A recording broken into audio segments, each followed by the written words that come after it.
Olá pessoal, aqui é o professor Danilo de Filosofia. Hoje nós vamos dar início a um novo conteúdo na disciplina, acompanhando lá pelo livro Poliedro, beleza? Hoje nós vamos falar sobre a natureza e o ser humano. Pessoal, é importante a gente destacar que a natureza e o ser humano, apesar de serem duas coisas diferentes, o ser humano ele faz parte da natureza.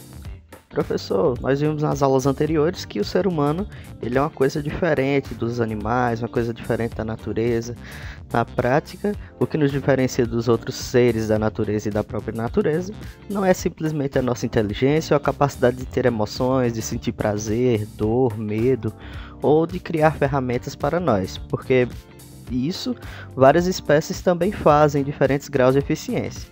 O que na prática nos torna únicos é a consciência de nossa individualidade, é nós termos consciência de quem nós somos, do que nós fazemos parte, e entre as consequências disso nós temos o sentido de separação do mundo, da natureza e de nós como humanidade.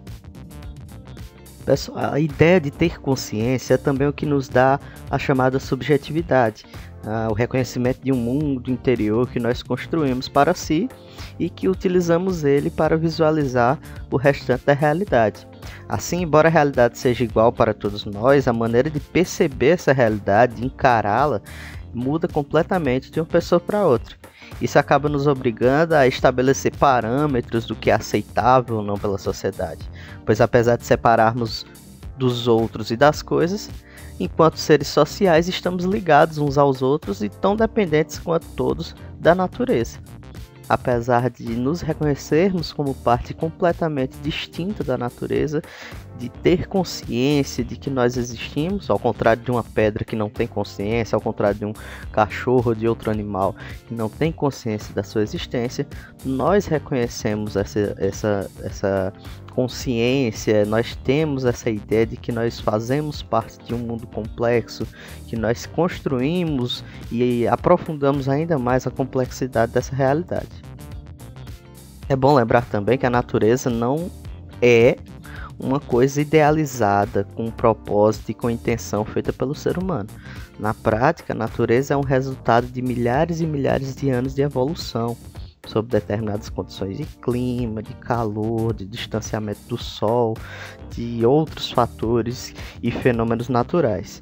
Então, outra característica do ser humano que nos coloca em relação direta com essa natureza é a tendência de encontrar significados para questões que não consegue compreender.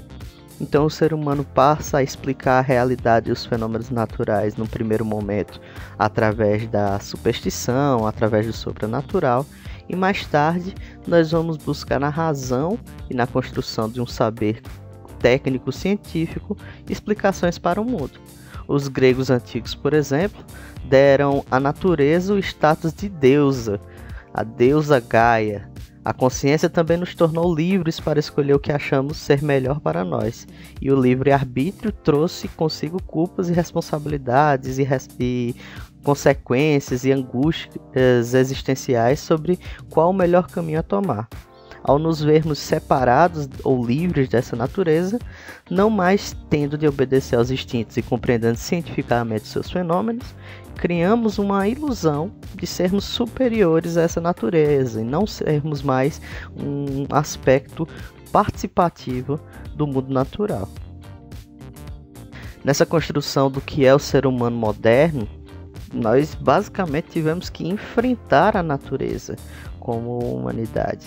A natureza que age, que influencia nas nossas escolhas através dos instintos, e nós, num processo tão ativo de reconstrução dessa natureza, que acaba também afastando o ser humano de demais outras espécies de animais. Nós não somos mais condicionados a meros instintos de lutar ou fugir, comer ou parar de comer, por exemplo.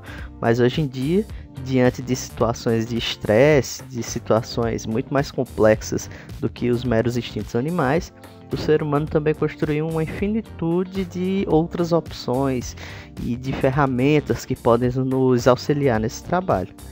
Esse enfrentamento do ser humano contra a realidade natural promove um afastamento muito maior ainda da humanidade e da natureza.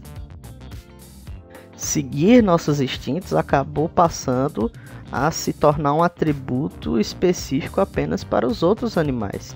Algo de pouco refinamento, algo bruto, algo animalesco, motivo até de vergonha para os seres humanos que acabam demonstrando seus instintos de alguma forma. Acabamos criando uma ilusão de sermos donos da natureza, separados da natureza, que nós podemos fazer dela o que bem entendermos de acordo com as nossas necessidades artificiais. No caso, passamos a dividir o planeta em territórios, a lotear cada espaço, explorando a realidade natural, extinguindo a natureza como um mero reflexo das nossas necessidades modernas. As demais espécies foram destituídas dos seus direitos e condicionadas a uma condição de se tornar útil para nós, seres humanos. E se não for útil, ela também não tem razão de existir. Um grande exemplo disso são os zoológicos, por exemplo. Qual a utilidade dos zoológicos? A mera ideia, a mera ilusão de criar um entretenimento baseado em uma realidade natural, que na prática é uma realidade artificial montada por nós homens. Nessa artificialidade de acreditar que o ser humano é superior à própria natureza, nós nos condicionamos também à necessidade de encontrar significados para os homens, para os seres humanos, fora dessa natureza. Quando confrontamos as evidências dos nossos atos, como a falta de chuvas, desertificação, desmatamento, alguns de nós preferimos buscar desculpas para continuar agindo da mesma forma. Para alguns, a ideia de que a natureza possa sofrer um colapso parece até um exagero, mas será que as nossas ações, tentando nos distanciar da natureza, não trarão consequências profundas para a nossa existência? Afinal, nós surgimos como um aspecto primordial da natureza, nós surgimos dentro de uma realidade. Talvez a nossa capacidade de nos reconhecermos e ter consciência da nossa existência não justifique a exploração do mundo natural pelas nossas mãos, beleza? Então é isso, pessoal, espero que vocês tenham gostado da aula de hoje. Essa aula ela foi baseada lá na leitura das páginas 12, 13 e 14, beleza? E para a próxima videoaula, lá na próxima semana, eu quero que vocês façam os exercícios da página 15 do livro de filosofia, beleza? Desejo a todos uma ótima semana e até a próxima videoaula.